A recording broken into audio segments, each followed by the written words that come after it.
দয়াল নবী বিশ্ব নবী রাহমাতুল লিল আলামিনের একজন বিখ্যাত সাহাবী, ইসলামের দ্বিতীয় খলিফা হযরত ওমর ফারুক রাদিয়াল্লাহু তাআলা আনহু একদিন খালি পায়ে বের হয়ে গেলেন প্রচন্ড গরমের ভিতরে। খালি পায়ে বের হয়ে গেলেন। হযরত উসমান গনি রাদিয়াল্লাহু আনহুর বাড়ির সামনে যখন গেলেন, হযরত উসমান গনি বলেন, ইয়া আমিরুল মুমিনিন, আপনি ইসলামের দ্বিতীয় খলিফা, আপনি আমিরুল মুমিনিন, রাষ্ট্রের প্রধান, আপনি খালি পায়ে বের হয়ে গেলেন কেন? আপনার পায়ে তো ফুসকা পড়ে যাবে। হযরত ওমর ফারুক রাদিয়াল্লাহু আনহু বলেন, সরকারি উট আমার জিম্মাদারিতে আছে, সরকারি একটা উট হারা গেছে, তালাশ করার জন্য বের হয়েছি। জুতা খুঁজতে গিয়ে যদি দেরি হয়ে যায়, উট যদি হারায় যায়, কিয়ামতের কঠিন ময়দানে আল্লাহর সামনে দাঁড়াইয়া কি জবাব দিব? হযরত উসমান বলে, ইয়া আমিরুল মুমিনিন, উট খোঁজার জন্য আপনি রাষ্ট্রপ্রধান, আপনি নিজে বের হয়েছেন কেন? আপনার তো খাদেম খুদ্দাম আছে, আপনার তো গোলাম আছে, সেবকরা আছে, সরকারি কর্মচারী আছে, তাদেরকে পাঠাইলেন না কেন? হযরত ওমর বলে, উসমান, কিয়ামতের কঠিন ময়দানে আল্লাহর সামনে দাঁড়াইয়া আল্লাহ পাক সরকারি উট হারায় গেছে, এই জন্য আল্লাহ পাক কোনো গোলামকে জিজ্ঞাসা করবেন না, আমি রাষ্ট্রপ্রধান হওয়ার কারণে আমি উমরকেই আল্লাহ জিজ্ঞাসা করবেন। লক্ষ্য করে দেখুন, হযরত উসমান বলে, ইয়া আমিরুল মুমিনিন, এই প্রচন্ড গরমের ভিতরে আপনি না যাইয়া আমার ঘরের ভিতরে একটু বিশ্রাম নেন, রৌদ্রের প্রখরতা যখন কমে যাবে তখন আপনি বের হবেন। হযরত ওমর বলেন, উসমান, তুমি কি আল্লাহর কোরআন পড়ো না? আল্লাহ জানায়া দিয়েছেন, কোরআনে কারীমের মধ্যে আল্লাহ জানায়া দিয়েছেন, কুল নারু জাহান্নামা আশাদ্দু হাররা। মুনাফিকেরা প্রচন্ড গরমের কারণে যুদ্ধের ময়দানে যেতে চাইতো না।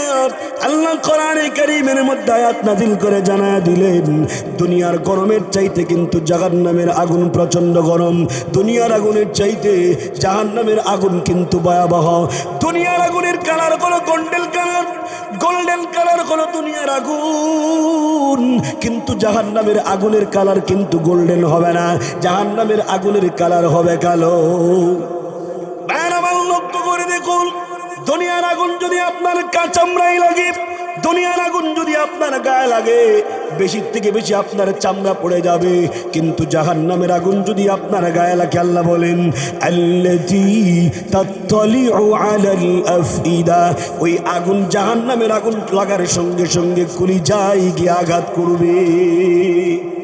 দুনিয়ার আগুনের লাকড়ির জন্য ব্যবহার করা হয়, দুনিয়ার আগুন জ্বালাবার জন্য লাকড়ি ব্যবহার করা হয়, কিন্তু জাহান্নামের আগুন জ্বালাবার জন্য লাকড়ি ব্যবহার করবেন না। জাহান্নামের আগুন জ্বালাবার জন্য আল্লাহ ব্যবহার করবেন মানুষ আর পাথর। লক্ষ্য করে দেখুন, শুধু তা না, হযরত ওমর ফারুক বলে, হে উসমান, আল্লাহ জানায় দিয়েছেন জাহান্নামের আগুন বড় কঠিন। আজ উঠারা গেছে, কিয়ামতের কঠিন ময়দানে আল্লাহর সামনে দাঁড়াইয়া কি জবাব দিব? উট যদি হারায় যায়, জাহান্নামের পাড়ায় দাঁড়াইয়া, আগুনের পারে দাঁড়াইয়া আমি উমরের পক্ষে কখনো জবাব দেওয়া সম্ভব হবে না। এই ভয়, এটা যদি অন্তরে ঢুকে যায়, মানুষের জীবনকে নিয়ন্ত্রণ করা সম্ভব হবে, মানুষ গুণামুক্ত জীবন যাপন করতে পারবে। লক্ষ্য করে দেখুন, শুধু এতটুকু দৃষ্টান্ত নাম্বার 2, হযরত ওমর ফারুক রাদিয়াল্লাহু আনহু রাষ্ট্রের প্রধান হয়ে গেছেন। রাষ্ট্রের প্রধান হওয়ার পরে মানুষের কাছে উনার যোগ্যতা, গ্রহণযোগ্যতা কতটুকু আছে যাচাই বাছাই করার জন্য রাস্তায় বের হয়েছেন। আমি আপনাদের কাছে জানতে চাই, আমাদের দেশের কোনো ব্যক্তি, কোনো এমপি, মন্ত্রী, মানুষের কাছে তার গ্রহণযোগ্যতা কতটুকু আছে যাচাই বাছাই করার জন্য বের হবে নাকি? বের হবে নাকি? লক্ষ্য করে দেখুন, ইসলামের দ্বিতীয় খলিফা ওমর ফারুক রাদিয়াল্লাহু আনহু রাষ্ট্রপ্রধান হওয়ার পরে মানুষের কাছে তার গ্রহণযোগ্যতা কতটুকু আছে যাচাই বাছাই করার জন্য বের হয়ে গেলেন। রাস্তায় একজন বৃদ্ধ মহিলার সঙ্গে দেখা হয়ে গেল। বৃদ্ধ মহিলাকে প্রশ্ন করলেন, মা, রাষ্ট্রের প্রধান হয়েছেন হযরত ওমর। আপনার কাছে জানতে চাই লোকটা কেমন? ওই বৃদ্ধ মহিলা তখন জবাব দেয়, লোকটা মুডেই বালানা। চিন্তা করে দেখেন, রাষ্ট্রের প্রধানের সামনে দাঁড়াইয়া বলে লোকটা বালানা। হযরত ওমর বলে, কেন বালানা? মহিলা তখন জবাব দেয়, ভালো না হওয়ার কারণ হলো গত কয়েকদিন ধরে আমার করে খাওয়ার নাই। কই হযরত ওমর তো রাষ্ট্রের প্রধান হওয়ার পরেও আমার তো কোনো খবর নিল না। হযরত ওমর বলেন, মাগো আপনার করে খাবার নাই, এই কথাটা হযরত ওমর জানেনি। ভাইয়ের আমার লক্ষ্য করে দেখুন, সরকারের কাছে জনগণ 6টা জিনিস পাওনা থাকে। জুড়ে বলেন কয়টা? জনগণ সরকারের কাছে 6টা জিনিস পাওনা থাকে। 1 নাম্বার হলো সরকারের কাছে জনগণ খাবারের পাওনা থাকে, খাবারের ব্যবস্থা করে দিতে হবে সরকার জনগণের জন্য। 2 নাম্বার বাসস্থানের ব্যবস্থা করে দিতে হবে। 3 নাম্বার কাপড় চোপড়ের ব্যবস্থা করে দিতে হবে।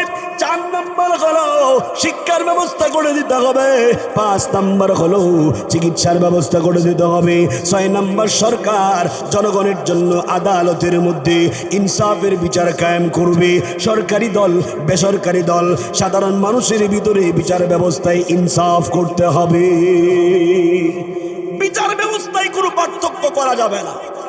ভাইয়েরা আমার লক্ষ্য করে দেখুন, ওই বৃদ্ধ মহিলা তখন লেখা বলে, হযরত ওমর রাষ্ট্রের প্রধান হয়েছেন কিন্তু আমার ঘরে যে খাবার নাই। ওমর তো খবর নিল না। হযরত ওমর বলেন, আপনার ঘরে খাবার নাই জানাইছেননি, আপনার ঘরে খাবার নাই। ওই মহিলা তখন ডেকে বলে, আমার ঘরে খাবার নাই আমি রাষ্ট্রের প্রধানকে কেন জানাবো?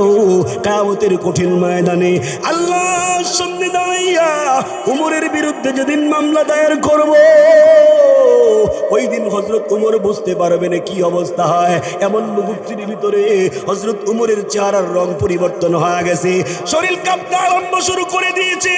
এই বৃদ্ধ মহিলা আমি ওমরের বিরুদ্ধে আল্লাহর সামনে মামলা দায়ের করবে, আমি ওমর আর কোনোদিন পার পাবো না, আমার পক্ষে সম্ভব হবে না। আল্লাহর সামনে দাঁড়াইয়া বিচারের মুখী হবার জন্য সম্ভব হবে না। এমন মুহূর্তের ভিতরে হযরত আলী রাদিয়াল্লাহু আনহু পাশ দিয়ে যায়, যাওয়ার সময় সালাম দেয়, আসসালামু আলাইকুম ইয়া আমিরুল মুমিনিন। ওই বৃদ্ধ মহিলা বুঝতে পেরেছে আমি যার সামনে কথা বললাম উনি নাকি আমিরুল মুমিনিন। বলে, কারে সালাম দিলা তুমি? আমিরুল মুমিনিন কোথায়? রাষ্ট্রের প্রধান কোথায়? হযরত আলী পরিচয় করায় দেয় বুড়ির সঙ্গে। এতক্ষণ তুমি যার সঙ্গে কথা বলেছো উনিই হলেন রাষ্ট্রের প্রধান হযরত ওমর। একজন সাধারণ নাগরিকের ভিতরে একজন রাষ্ট্রপ্রধানের ভিতরে কোনো পার্থক্য নাই। একজন রাষ্ট্রপ্রধান একজন সাধারণ নাগরিকের ভিতরে কোনো পার্থক্য নাই, একবারে সমান হয়ে গেছে। এই জন্য তো বুড়ি চিনতে পারে নাই। কিন্তু আমাদের দেশে দেখবেন ক্ষমতায় যাওয়ার আগের ছবি আর পরের ছবি মিলাইলে মিলে না। অথচ হযরত ওমরের দিকে তাকায় দেখেন, রাষ্ট্রপ্রধান হওয়ার পরে শরীর শুকায় যাইতেছে। রাষ্ট্রপ্রধান হওয়ার আগে শরীরের যে অবস্থান ছিল, রাষ্ট্রপ্রধান হওয়ার পরে শরীর শুকায় যাইতেছে। সাহাবা একরাম পরামর্শ করলেন, আমিরুল মুমিনিন রাষ্ট্রের প্রধান তো দিন দিন শুকায় যাইতেছে, ইসলামের শান্তি বলে মুসলমানদের জন্য অবশ্যই তাকে স্বাস্থ্য ভালো হওয়ার দরকার। কিন্তু ওমর রাদিয়াল্লাহু আনহুকে এই পরামর্শটা কে দিবে? যেই ওমররে দেখলে শয়তান পর্যন্ত ডরায়, এই ওমররে কে গিয়া পরামর্শ দিবে? কেউ যাইতেছে না ভয়ে।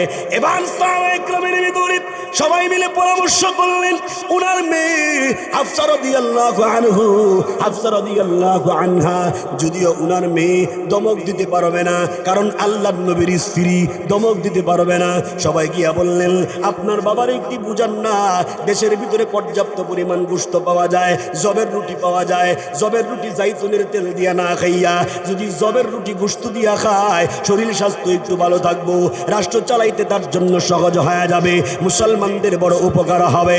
এমন মুহূর্তের ভিতরে ওমর রাদিয়াল্লাহু আনহুর কাছে ওনার মেয়ে যখন প্রস্তাব পেশ করেছে, মা বাবা দেশের ভিতরে পর্যাপ্ত পরিমাণ গোশত পাওয়া যায়, জবের রুটি জাইতুনের তেল দিয়া না খাইয়া যদি গোশত দিয়া খান আপনার শরীর ভালো থাকবে, রাষ্ট্র পরিচালনা করবার জন্য আপনার সহজ হয়ে যাবে।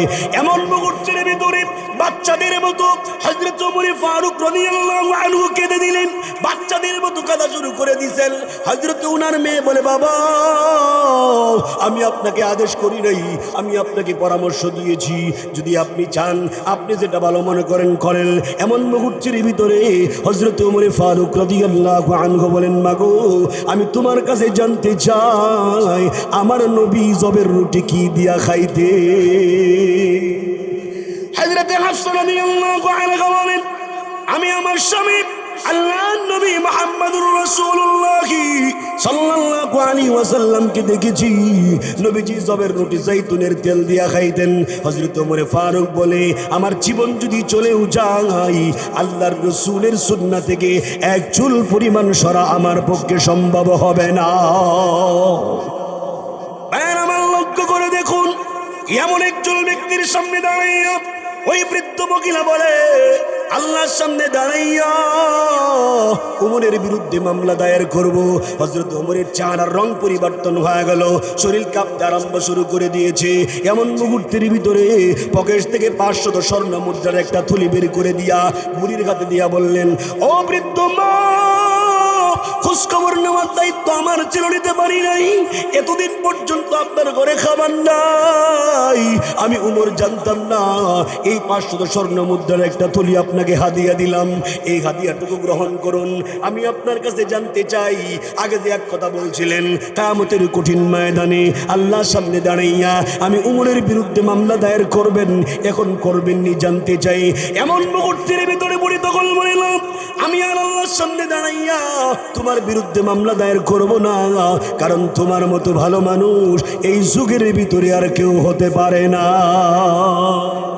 আমার ভাইরা, আমি আপনাদেরকে 2টা দৃষ্টান্ত দিছি। আল্লাহর ভয় কারে কয়? ভয় যদি অন্তরে প্রবেশ করাইতে পারি, আমাদের দেশে দুর্নীতি কখনোই থাকবে না, খাদ্যে ভেজাল থাকবে না, কোনো খাদ্যের মধ্যে ভেজাল থাকবে না। আজ কয়েকদিন পরে পরেই ময়মনসিংহ শহরে এই দিকেও গ্রামে গঞ্জেও হয়তোবা আসে, গ্রামগঞ্জের বাজারেও আসে হয়তোবা, দেখবেন কয়েকদিন পরে পরে খাদ্যের মধ্যে ভেজাল দেয় কারণে অভিযানে নামে সরকারি লোক, ঠিক না বেঠি? কারণ আমি খাদ্যের মধ্যে ভেজাল, খাদ্যের মধ্যে যেন ভেজাল দিতে না পারে অভিযানে নাই মা, এরপরে জরিমানাও করে, ঠিক না বেঠি? কিন্তু এরপরেও আমরা দেশে কি খাদ্য ভেজাল দেওয়া কমে গেছে? এ মুসলমানের পরেও খাদ্য ভেজাল দেওয়া কমে যায় নাই, শুধুমাত্র কেবলমাত্র একমাত্র যদি আল্লাহর ভয় অন্তরে প্রবেশ করানো যায়, তাইলে মানুষের জীবন নিয়ন্ত্রণ হয়ে যাবে, গুনাহমুক্ত জীবন যাপন করতে পারবে, কখনোই খাদ্যের মধ্যে ভেজাল দেওয়া সম্ভব হবে না। হযরত ওমর ফারুক রাদিয়াল্লাহু আনহু ওনার জামানায় একজন বৃদ্ধ মহিলা ওনার সন্তানকে ডেকে বলতেছে, মাগো আজকে দুধ কয় কেজি দিছে? বলে 2 কেজি দিছে। মা তখন ডেকে বলে, মাগো আর 2 কেজি পানি মিশায় দে। তাহলে 2 কেজি দুধ আর 2 কেজি পানি মিশাইলে কয় কেজি হইব?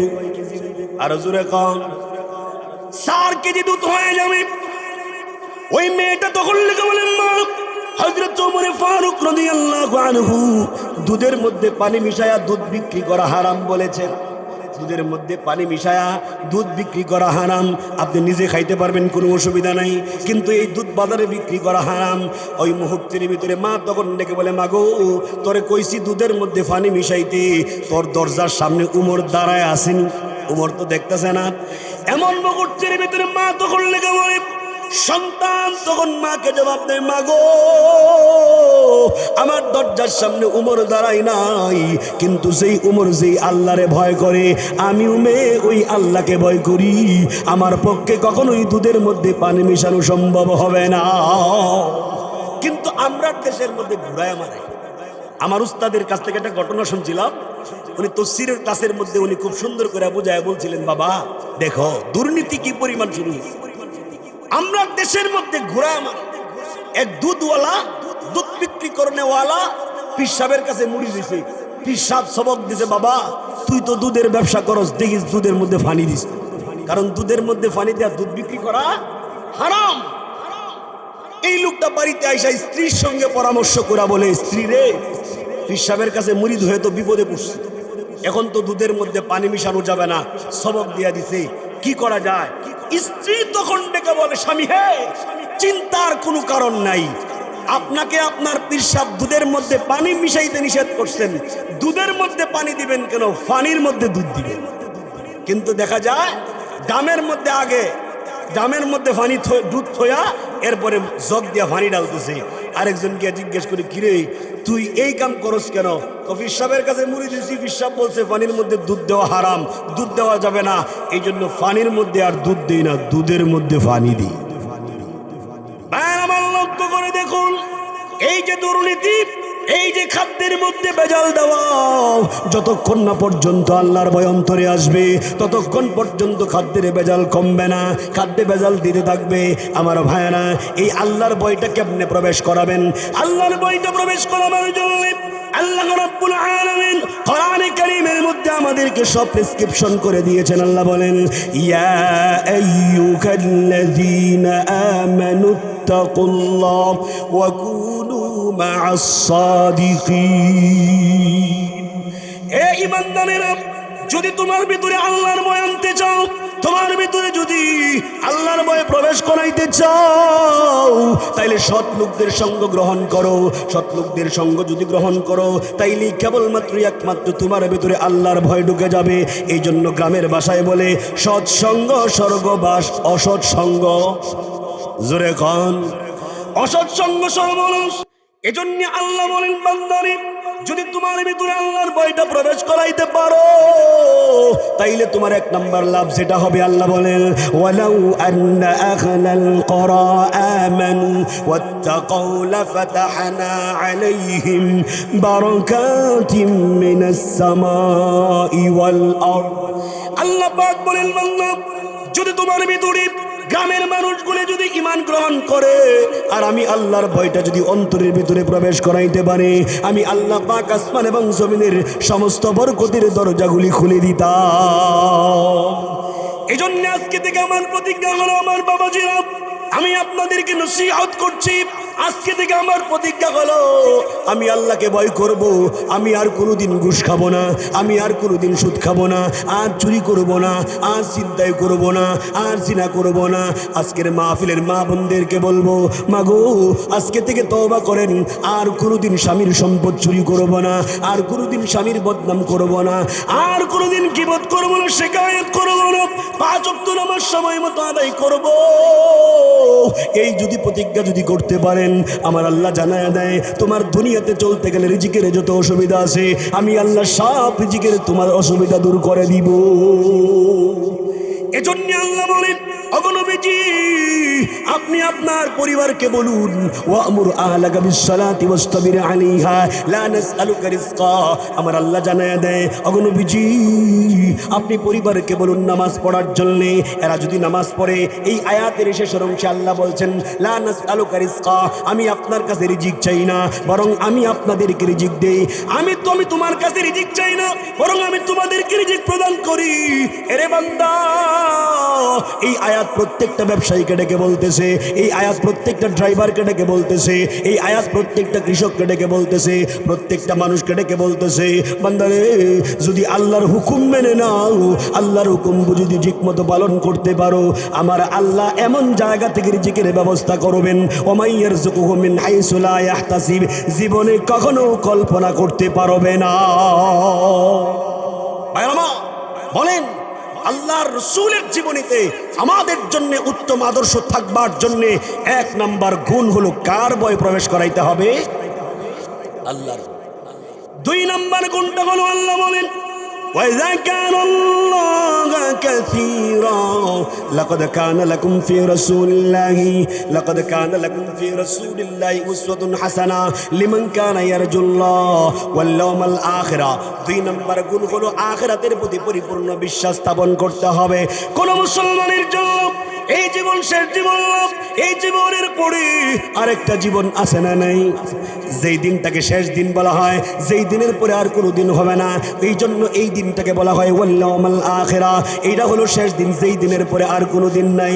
যেই দিনটা কায়েম হবে, হযরত ইসরাফিল আলাইহিস সালাতু ওয়াস সালামের ফুৎকারের মাধ্যমে আল্লাহর পক্ষ থেকে বলা হবে, ইসরাফিল একটা সিংহাই ফুৎকার দিয়ে দাও। সিংহাই যখন ফুৎকার দেওয়া হবে তখন तमाम পৃথিবীর সমস্ত মাখলুকাতগুলি ধ্বংস হয়ে যাবে। আবার আল্লাহ পাক বলবেন, ইসরাফিল রে আরেকটা সিংহাই ফুৎকার দাও। আবার যখন সিংহাই ফুৎকার দেওয়া হবে তখন দেখা যাবে মানুষগুলি কবর থেকে উলঙ্গ অবস্থায় উঠতে থাকবে আর দৌড়াতে থাকবে। আম্মাজান আয়েশা বলেন, ওগো নবীজি, কবর থেকে মানুষগুলি উলঙ্গ অবস্থায় উঠতে থাকবে, এটা তো অত্যন্ত লজ্জার কথা। আমি আয়েশা আপনার স্ত্রী, আমার তো অত্যন্ত লজ্জার কথা। আপনার মেয়ে ফাতেমা, এটাও তো অত্যন্ত লজ্জার কথা। আমরা উলঙ্গ অবস্থায় কেমনে দৌড়াবো? আল্লাহর নবী বলেন, আয়েশা, কিয়ামতের কঠিন ময়দানে মানুষ এতটাই পেরেশানির মধ্যে থাকবে, অন্যের দিকে তাকাবে দূরের কথা, নিজের গায়ে কাপড় আছে কিনা কল্পনাও করতে পারবে না। ভাইয়ের আমার লক্ষ্য করে দেখুন, শুধু এতটুকু বললাম, কিয়ামতের কঠিন ময়দানে আপনজন মানুষগুলো উপর হয়ে যাবে। এটাই তো আল্লাহ কোরআনে কারীমের মধ্যে কোট করেছেন। আল্লাহ বলেন, ইয়াউমা ইয়াফিরুল মারউ মিন আখিহি ওয়া উম্মিহি ওয়া আবি ওয়া সাহিবাতিহি ওয়া বানিহি। ভাই ভাই থেকে পলায়ন করবে, পিতা সন্তান থেকে পলায়ন করবে, সন্তান পিতার থেকে পলায়ন করবে। আহারে, যে স্ত্রীর মুখে হাসি ফোটাবার জন্যে, সন্তানের মুখে হাসি ফোটাবার জন্যে হারামকে হারাম বলি নাই, কামাই রোজগার করেছি মাথায় গাম পায়ে ফেলে, কখনোই ইবাদত বন্দেগী করে আল্লাহর প্রিয় বান্দা হতে পারে নাই, ওই স্ত্রী সন্তান পর্যন্ত বিমুখ হয়ে যাবে। আমার লক্ষ্য করে দেখুন, গালিবান তাফসীরে কাবীরের ভিতরে উল্লেখ করা হয়েছে, আল্লাহর নবী বলেন, কিয়ামতের কঠিন ময়দানে একজন ব্যক্তির আমলনামা ওজন করা হবে। দেখা যাবে নেক আর গুনাহ এক সমান হয়ে গেছে, নেকি আর গুনাহ এক সমান হয়ে গেছে। আল্লাহ পাক তখন ডেকে বলে, বান্দারে যা, তোকে সুযোগ দিলাম, একটা নেকি যদি আনতে পারোস তোকে জান্নাতের ভিতরে প্রবেশ করায়া দেব। লোকটা তখন ডেকে বলবে, রব্বে কারীম, এটা আমার জন্য কোনো কঠিন না, আমি আমার বন্ধু বান্ধব আত্মীয় স্বজনের কাছে একটা নেকি পেয়ে যাব। লোকটা তখন দৌড়াবে, সবার কাছে যাবে, কিন্তু তাকে কেউ একটা নেকি দিবে না। এক পর্যায়ে লোকটা হাঁপায় যাবে। তাফসীরে কাবীরের ভিতরে ফখরুদ্দীন রাজি রাহমাতুল্লাহি আলাইহি বলেন, এক পর্যায়ে লোকটা হাঁপায়া যাবে, ক্লান্ত হয়ে যাবে, লোকটা পেরেশান হয়ে যাবে, আর মনে মনে চিন্তা করবে, দুনিয়ার সকল মানুষ আমাকে বলে যেতে পারে, কিন্তু আমার মা আমাকে বলে যেতে পারে না, আমি আমার মায়ের কাছে যাব। লোকটা দৌড়ায় মায়ের কাছে যাবে, কিন্তু যেই মা, দুনিয়ার ভিতরে মা কত কষ্ট করছে, ওই মা কিয়ামতের কঠিন ময়দানে সন্তানকে অস্বীকার করে বসবে। কি অবস্থা হবে? সূরা ইয়াসিনের ভিতরে আল্লাহ বলেন, আল-ইয়াউমা নাখতিমু আলা আফওয়াহিহিম ওয়া তুকাল্লিমুনা আইদিহিম ওয়া তাশহাদু আরজুলুহুম বিমা কানু ইয়াকসিবুন। আল্লাহ রাব্বুল আলামিন কিয়ামতের মাঠে আমাদের জবান বন্ধ করে দিবে, আমাদের হাত আমাদের বিরুদ্ধে কথা বলবে, আমাদের পা আমাদের বিরুদ্ধে কথা বলবে। কেমন অবস্থা হবে কিয়ামতের কঠিন ময়দানে? আল্লাহর নবী বলেন, কোন আদম সন্তান 5 প্রশ্নের জবাব না দিয়া চুল পরিমাণ কেউ সামনে আগাইতে পারবে না। 1 নম্বর প্রশ্ন হলো, বান্দারে তোমার জীবনটা তুমি কোন জায়গায় ব্যয় করেছো? আমি আল্লাহর কাছে হিসাব দাও, তোমার জীবনটা তুমি কোন জায়গায় ব্যয় করছো। 2 নম্বর প্রশ্ন হলো, ভালো করে মুখস্থ করে যান। আল্লাহর নবী বলেন, 1 নম্বর প্রশ্ন হলো তোমার জীবনটা তুমি কোন জায়গায় ব্যয় করেছো। 2 নম্বর প্রশ্ন হলো তোমার যৌবনকালটা তুমি কোন জায়গায় ব্যয় করেছো। যৌবনকালের জন্য আল্লাহ আলাদাভাবে হিসাব নেবেন। এই বান্দা, যৌবনকাল তোমাকে আমি নিয়ামত দিয়েছিলাম, ওই যৌবনকালটা কোন জায়গায় ব্যয় করছো। আর এক হাদিসের মধ্যে আল্লাহর রাসূল বলেন, বান্দা, আরে আমার উম্মত, বুড়া হওয়ার আগে আগে যৌবন বয়সটাকে কাজে লাগাও। জোরে বলুন সুবহানাল্লাহ। ভাই আমার লক্ষ্য করে দেখুন, 3 নম্বর প্রশ্ন হলো সম্পদ কোন জায়গা থেকে অর্জন করেছো, আবার সম্পদ কোন জায়গায় ব্যয় করেছো। ওরে বান্দা, 5 নম্বর প্রশ্ন হলো তুমি সেই পরিমাণ ইলম অর্জন করেছো, ওই পরিমাণ তোমার আমল ছিল কিনা। তাই এবার বলেন 2 নম্বর গুণ হলো আখিরাতের প্রতি বিশ্বাস। বলেন 2 নম্বর গুণটা কি? আখিরাতের প্রতি পরিপূর্ণ বিশ্বাস স্থাপন করতে হবে। 3 নম্বর গুণটা আল্লাহ বলেন, ওয়াযাকারাল্লাহা কাসীরা। বলেন বেশি বেশি কার স্মরণ করতে হবে? আর যখন কাকে স্মরণ করতে হবে? সমস্ত ফরজ ইবাদতের পরে আল্লাহকে সন্তুষ্টি করার জন্য যতগুলি মাধ্যম আছে এর মধ্যে সবচাইতে উত্তম মাধ্যম হলো আল্লাহর জিকির করা। এজন্য আল্লাহ পাক বলেন ফাযকুরুনি আযকুরুকুম ওয়াশকুরুলি ওয়ালা তাকফুরুন। আরে বান্দা, তুই যদি আমার স্মরণ করস আমিও আল্লাহ তোকে স্মরণ করব। সমস্ত ইবাদতের মূল মাকসাদ হলো কার স্মরণ? আরো জোরে কোন। এই জন্য যখন বিপদে পড়বেন তখনই আল্লাহ স্মরণ করবেন, যেমনটি হযরত ইউনূস আলাইহিস সালাতু ওয়াস সালাম করেছিলেন। তাফসীরে মাযগারির ভিতরে উল্লেখ করা হয়েছে, কাজী সানাউল্লাহ ফানিফুতি রাহমাতুল্লাহি আলাইহি লেখে হযরত ইউনূস আলাইহিস সালাতু ওয়াস সালাম ওনাকে মাছ গিলে ফেলেছে, একটা মাছ ওনাকে গিলে ফেলেছে, মাছের পেটের ভিতরে চলে গেছে। পৃথিবীর কোনো মানুষ বিশ্বাস করবে না একটা মানুষ যদি মাছের পেটের ভিতরে চলে যায় আবার ওই মানুষটা মাছের পেটের ভিতর থেকে বের হয়ে যাবে।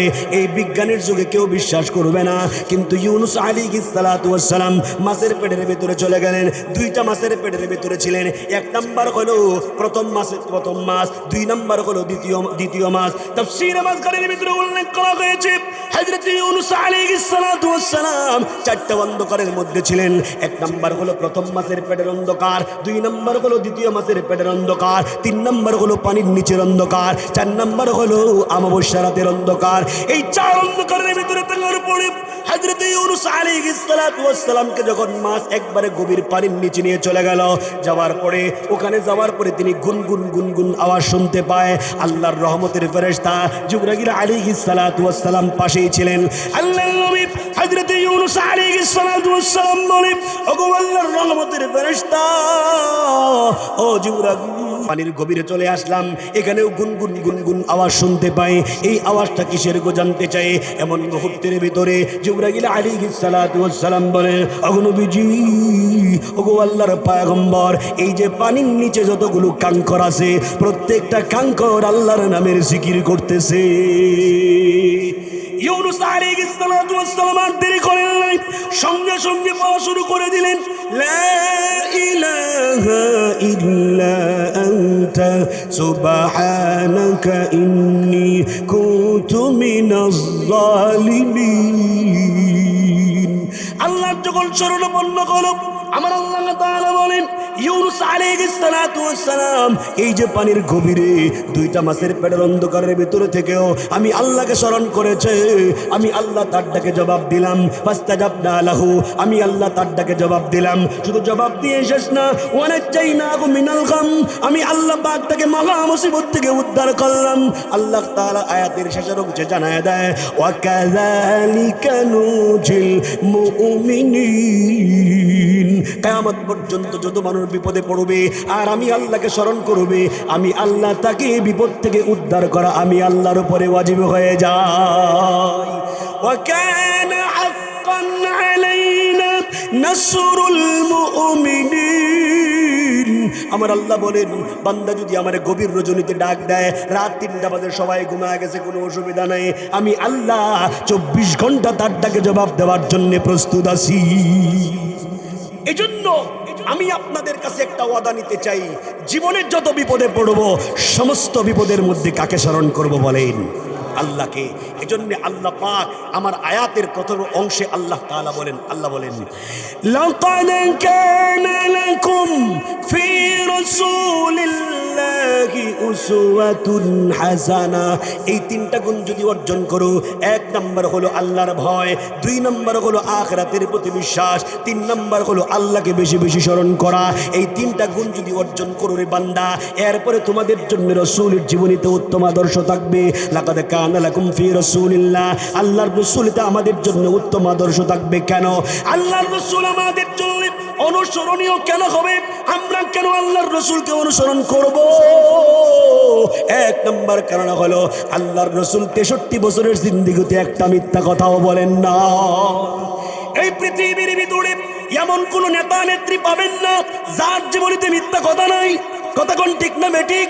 কিন্তু আল্লাহ তাআলা বলেন আমার বান্দা, আল্লাহ তাআলা বলেন আমার বন্ধুর জীবনীতে একটা মিথ্যা কথাও নাই। 2 নম্বর কারণ হলো আল্লাহর রাসূলকে আমরা কেন অনুসরণ করব? 2 নম্বর কারণটা হলো আল্লাহ বলেন আমার রাসূলের আমার বন্ধুর চরিত্র এত সুন্দর চরিত্র, এই পৃথিবীর ভিতরে এমন চরিত্রওয়ালা আর কোনো মানুষ আসে না। এজন্য আল্লাহ তাআলা বলেন ওয়া ইন্নাকা লা'আলা খুলুকিন আযীম। এখানে আল্লাহ একটা চমৎকার শব্দ ব্যবহার করেছেন, খুলুকে আজিম। এই খুলুকে আজিম শব্দটা আল্লাহ আদম নবীর খেলায় ব্যবহার করেন নাই। আদম থেকে নিয়ে ঈসা রুহুল্লাহ পর্যন্ত কোন নবীর শানে আল্লাহ ব্যবহার করেন নাই। শুধুমাত্র কেবলমাত্র একমাত্র আমার আপনার নবী মুহাম্মদুর রাসূলুল্লাহর শানে ব্যবহার করেছেন খুলুকে আজিম। আমার আপনার নবীর চরিত্র খুলুকে আজিম, মহান চরিত্রের অধিকারী হলেন তিনি। এজন্য আমার ভাইয়েরা পরিষ্কার আপনাদেরকে নসিহত করে যায়, আল্লাহর রাসূলের জীবন যদি কেউ অনুসরণ না করে, নিজের জীবনে, ব্যক্তিগত জীবন, পারিবারিক জীবন, সামাজিক জীবন, রাষ্ট্রীয় জীবনেও আল্লাহর রাসূলকে যদি অনুসরণ না করে, আদাবুল মুফরাদের ভিতরে ইমাম বুখারী আলাইহির রাহমাহ পরিষ্কার উল্লেখ করেছেন, হাদিসের ব্যাখ্যায় উল্লেখ করেছেন, তাহলে কিয়ামতের মাঠে যারা বিনা হিসাবে জাহান্নামে যাবে এদের মধ্যে তারা হবে যাদের আদর্শ বিশ্বনবী ছিল না। আমার ভাইরা, আল্লাহ পাক তার রাসূলকে অনুসরণ করবার জন্য আমাদেরকে কোরআনের আয়াতে স্পষ্ট ঘোষণা করে দিলেন, তোমাদের জন্য রাসূলের জীবনীতে উত্তম আদর্শ আছে। রাসূলকে অনুসরণ করবার জন্য আরো অনেক কারণ রয়েছে, আমি সবগুলা বলবার মতো হয়তো টাইম পাবো না। আমি শুধু সর্বশেষ আপনাদেরকে এই কথাটাই বলতে চাই, আমার আপনার নবীকে আল্লাহ সবচাইতে বেশি ভালোবাসতেন। এর প্রমাণ হলো হযরত আদম আলাইহিস সালাতু ওয়াস সালাম থেকে শুরু করে ঈসা রুহুল্লাহ পর্যন্ত সমস্ত নবীদেরকে আল্লাহ কোরআনে কারীমের ভিতরে নাম ধরে আহ্বান করেছেন। ইয়া আদম উসকুন আনতা ওয়া যাওজুকাল জান্নাহ, ইয়া নূহ, ইয়া ইব্রাহিম ক্বাদ সাদ্দাকতার রুইয়া, ইয়া যাকারিয়া, ইয়া ইয়াহইয়া খুযিল কিতাবা বিকুওয়া।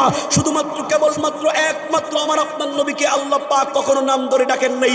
যখনই আল্লাহ নাম ধরার প্রয়োজন হয়েছে, যখন ডাকবার প্রয়োজন হয়েছে, আল্লাহ বলছেন ইয়া আইয়ুহাল মুজাম্মিল, ইয়া আইয়ুহাল মুদ্দাসসির। এইভাবে নবীজি নাম ধরে আল্লাহর নবীকে ডাকেন নাই, এইভাবে ডাক দিছেন। যেই জায়গার মধ্যে কোরআনে কারীমের মধ্যে আল্লাহর রাসূলের নাম আছে, ওই জায়গার মধ্যে মুহাম্মদ শব্দ যেখানে উল্লেখ আছে, পাশাপাশি এই শব্দও যোগ করা আছে। আল্লাহ পাক জানায়া দিলেন আমার রাসূলের নামের সাথে আমি শুধু ডাইরেক্ট নাম উল্লেখ করলাম না, আমার মুহাম্মদ শব্দের সাথে নবুয়ত আর রিসালাত যুক্ত করে আল্লাহ প্রমাণ করে দিলেন এই পৃথিবীর ভিতরে আমি যাকে সবচাইতে বেশি ভালোবাসি তার নাম হলো মুহাম্মাদুর রাসূলুল্লাহ। আল্লাহ আমাদের সবাইকে প্রত্যেকটা কথার উপরে যথাযথ আমল করবার তৌফিক দান করেন। আমিন। আসসালামু আলাইকুম ওয়া রাহমাতুল্লাহ।